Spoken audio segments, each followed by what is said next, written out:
What's up everybody, and welcome to the second video where we try to adjust our decision tree algorithm so that we can also do a regression task with it. In the previous video we have introduced the data set that we're going to be working with, which was about bike rentals, and we have also seen what we need to change about the algorithm itself, namely how we create a leaf and how we determine the best split. So now let's implement those changes. Therefore, let's first, however, go to the decision tree algorithm function itself. And here what I want to do is I want this function to be able to switch between doing either a classification task or a regression task. So we're not going to do it like in the sklearn library where there are two separate objects for those tasks, namely a decision tree classifier and the decision tree regressor, but instead we want just this one function to do both tasks. Therefore, we're going to create a new parameter for this function, and this we're going to call ML task. And here we simply pass in a string that either says regression or classification. And then let's not forget to put this parameter also in the recursive calls of the function. So here and here. Okay, so now we can start to implement the changes. And we're going to start with the create leaf step, which was formerly called classify. Therefore, let's open a new view for this notebook so that we don't have to scroll up and down the whole time. And then let's get to the classify section. And here, by the way, I have created a variable called data, which simply contains the first 5 rows of our training data frame. And this is just so that we have something to work with when we are adjusting our code. Okay, so here is the section where we have our classify data function.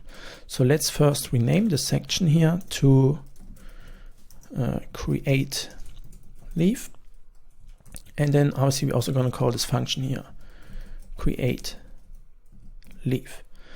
And then within the function, instead of calling this variable classification, we're going to also call it simply leaf. And this is also what we are going to return then. So then obviously let's also rename the function when we are actually calling it here in the base cases part of the code. And here again, let's not call this classification, but leaf. So this as well. And then since we here have to call this function again, let's just copy this and then we're going to paste it here. Okay, so now we can change the actual functionality of the function itself.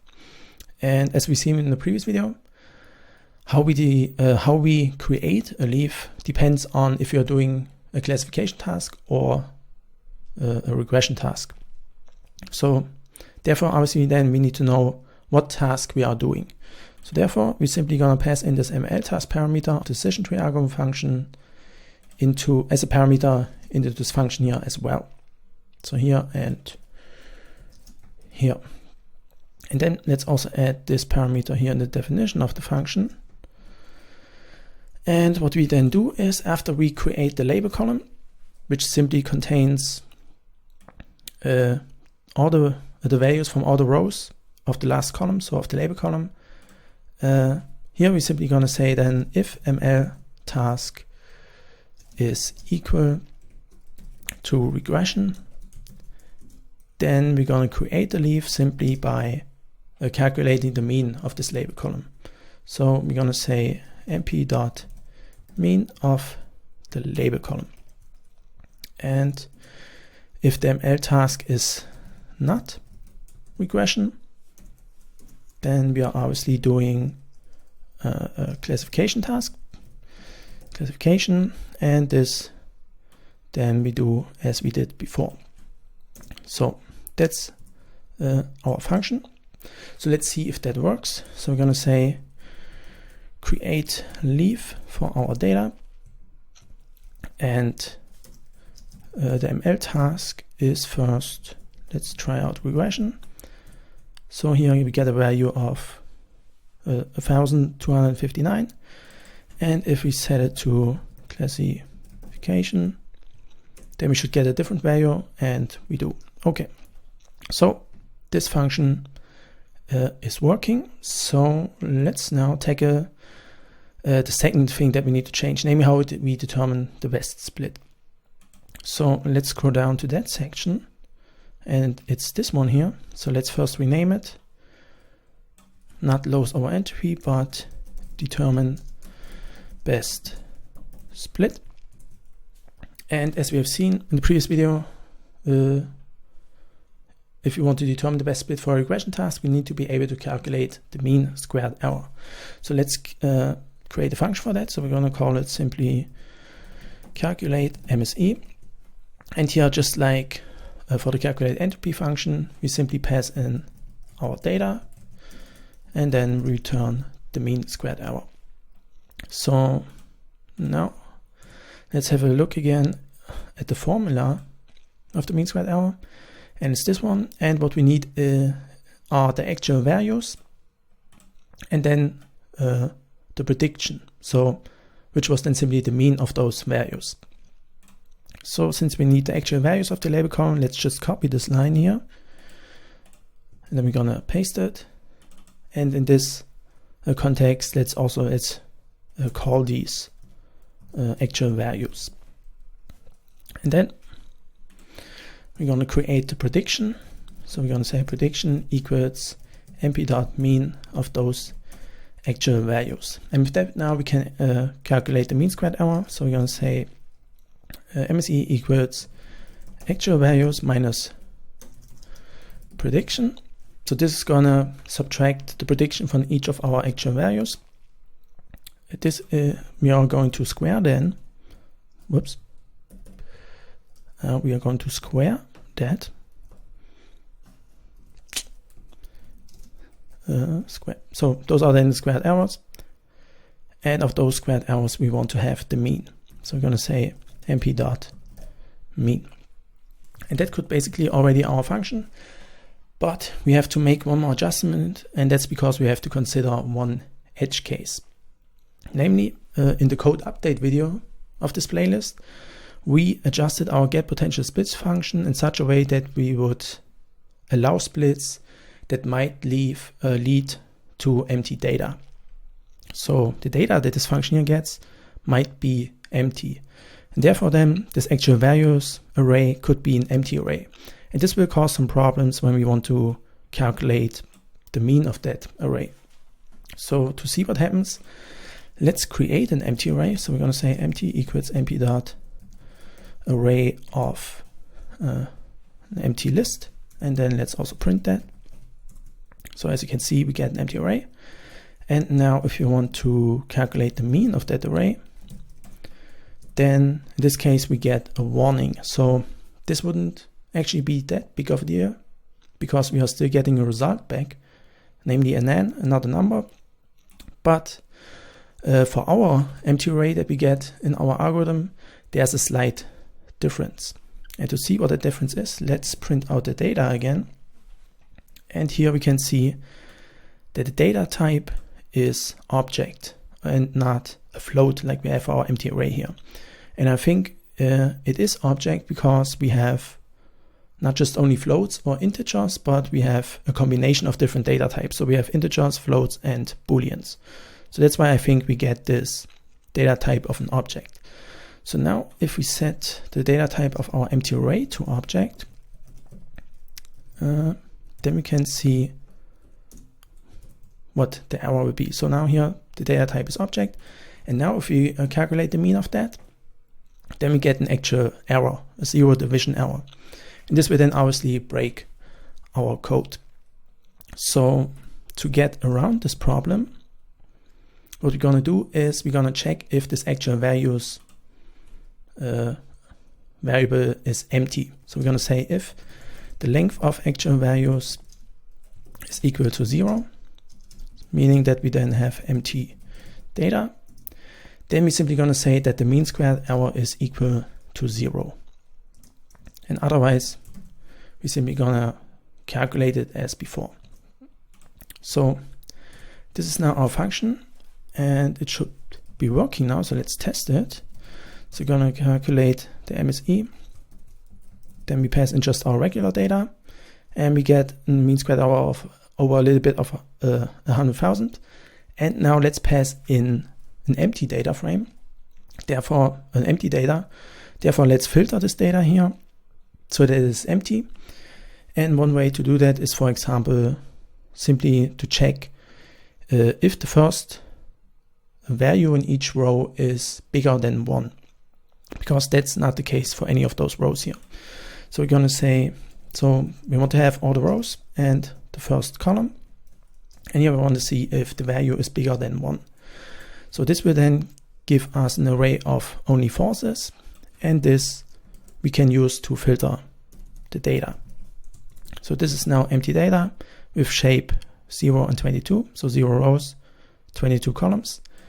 And now if you want to calculate the mean of that, we shouldn't get an error, but instead it should return a 0, and it does. So the function is working.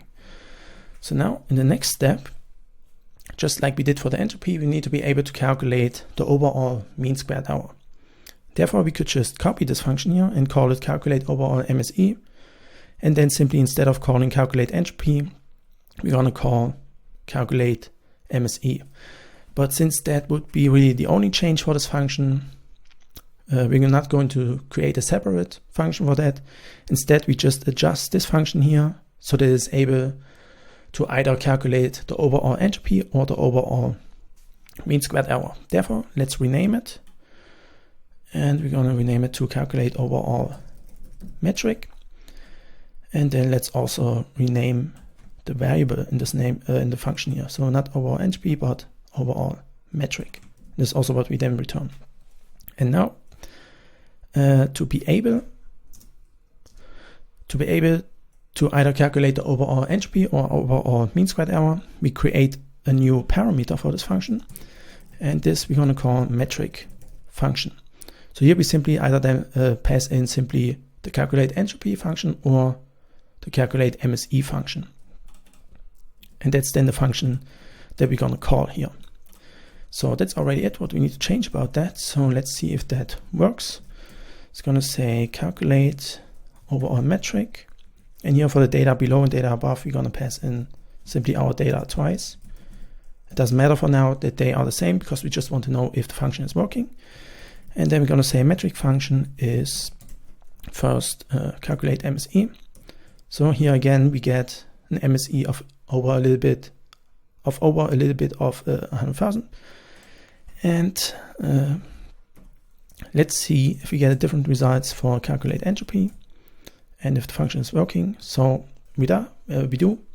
So that function is also working. So now we can take the last function that we need to change, which is the determine best split function. And this is the function that we actually call in the decision tree algorithm function.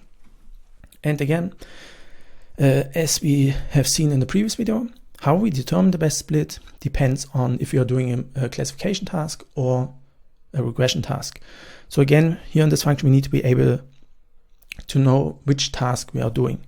Therefore, again, we simply pass in this ML task parameter of the decision tree algorithm into this determine best split function as a new parameter. So let's add this here as well. And then let's first change some of the names of the variables here again. So instead of having the overall entropy, we're going to have overall metric, and we have to do that here and here. And then instead of calculating or creating current overall entropy, we're going to create current overall metric. And this we have to do here and here. Okay, so now let's go into the full screen mode so that we can see the whole line here. So now when we want to calculate here the overall metric, this is going to depend on what task we are doing. So here we then simply say if ML task equals regression, then we are obviously not calling calculate overall entropy, but calculate overall metric. And then we set the metric function equal to calculate MSE. And then if the ML task is not regression, then we are again doing classification, and then we use calculate entropy. So let's just copy this, and then we're gonna paste it here and use the calculate entropy function. And now we only need to change one more thing of this function, and that's the starting value of this overall metric variable here. And that's because we now also have to consider the mean squared error. And as we've seen before, the mean squared error can take on relatively high numbers. So in general, it will be higher than the entropy. So let's just print it out again. So calculate MSE of our data. So as we can see, it's 100,000. So this if statement here might never be true, because our current overall metric that we calculate here might be always higher than the overall metric that we have here at the beginning. So we're never going to execute this code here. And that's the problem, because here we are creating the best split column and the best split value, which are the variables that we want to return for this function. So here we could then get a reference before assignment error. To see that, let's create a function with this starting value here, and then let's go into the split screen mode again. And now let's run the decision tree algorithm with this low starting value. So here we then say ML task equals regression. And now if we run this, we get an unbound local error. So here in this return statement of the determine best split function, it says the local variable best split column was referenced before assignment. And that's because, as I said before, here we want to return it even though we haven't actually created it. So to get around this error, we simply could, for example, just increase the value of this overall metric here. But since that is a magic number, which is not really good practice, we're going to do it in a slightly different way. Namely, what we're going to do is we're going to make sure that this block of code here is executed at least once. Namely, for the first iteration of those for loops here, so for the first potential split. Therefore, we're going to create a new metric, and we're going to call this first iteration, and this we set to true. And then simply here in the if statement, we say if first iteration or current overall metric. And then if that's true, then we simply set the first iteration to false. And here, by the way, we don't get a reference before assignment error for this overall metric, even though overall metric variable, even though we haven't created it yet. And that's because once an expression is true in an if statement, we don't check the other expressions. So since in the first iteration this is true, we go straight to this block here, and then we create the overall metric and set first iteration to false. So in the second iteration, this statement here will be false, and we check then this one, and then we have created the overall metric. And now, since we have changed a little bit the functionality of this function, let's rename this variable here, the overall metric variable, and we're going to call it best overall metric. So here, so in the if statement, then we simply check if the current overall metric that we calculate is smaller or equal than the best overall metric that we have so far. Okay, so that's our function. So let's now see if our code is working. So let's close this window here, and let's run the algorithm again. And as you can see, we get a decision tree. And here the values of the leaves are quite different. And also based on the features that the tree is using, it seems like that weather-related features are important, which makes sense for a bike rental service data. Okay, so our code seems to be working. So let's now see how good it actually is at making predictions. Therefore, let's rename this section here to prediction and not classification. And then here also let's rename this classify example function to predict example. It's probably a better name when we want to distinguish between classification and regression. And then let's also change the name here when we recursively call this function. Okay, so that's our function with which we predict the examples. And then here I have prepared some code for the hyperparameter tuning. So for finding the best values for the max depth and the min samples parameters of our decision tree algorithm. So what I did here is created a function that calculates the R-squared. And this is a metric that you can use to evaluate the performance of regression tasks, just like we used accuracy for classification tasks. And typical values for the R-squared are between 0 and 1, but it can also take on negative values. And ideally, the R-squared should be as close to 1 as possible. So, okay, then here in this next cell, here I'm simply doing a grid search for different values of the max depth and the min samples. And then for each combination of those values, I create a tree here based on those values. And then I calculate the R-squared for the training data set and for the validation data set. And then I simply store all those values with the respective max depth and min samples into this dictionary here.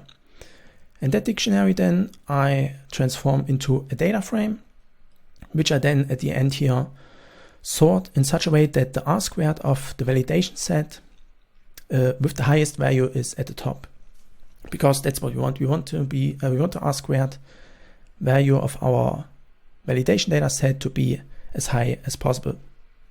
And as you can see, the cell is still running, so it takes some time. So okay, now it's done. And as we can see, the best values for those parameters are for the max depth 6 and min samples 15. In this case, then we get an R-squared for our training data of 0.9. So that's pretty high. It's pretty close to 1. And the R-squared of the validation data set is 0.35. So it's probably not the ideal scenario, because ideally you would want the R-squared of the validation data set to only be a slightly bit lower than for the training set. But for our purposes of learning how a decision tree works when you do regression, I think that's good enough, because at least the algorithm seems to have learned something about the data. So now let's create a tree with those optimal values of 6 and 15. And here then we get an R-squared of 0.37. So it's a little bit better than for the validation data set, but it's relatively close to that. And here I have created simply a function that plots the actual values and the predictions of our tree. So now let's look at those for training data. So the blue line are the actual values, the orange line are the predictions. And as you can see, overall the predictions follow generally the actual values. So the algorithm really seems to have learned something about the data. So now let's look at only at the first 2 months to see how close the predictions actually are. And as you can see, they are relatively close, pretty close to the actual values. And that's because the R-squared is 0.9. So now let's look at the validation data set. And here we can see that the predictions generally follow the actual values, but obviously they aren't as close to the actual values as they were for the training data set. And that's because, as said before, the R-squared for this validation data set is just 0.35. So we would then expect that they are a little bit further away.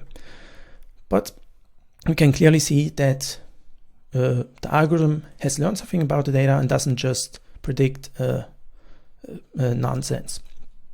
And now let's look at the testing data set. And here we get a similar picture.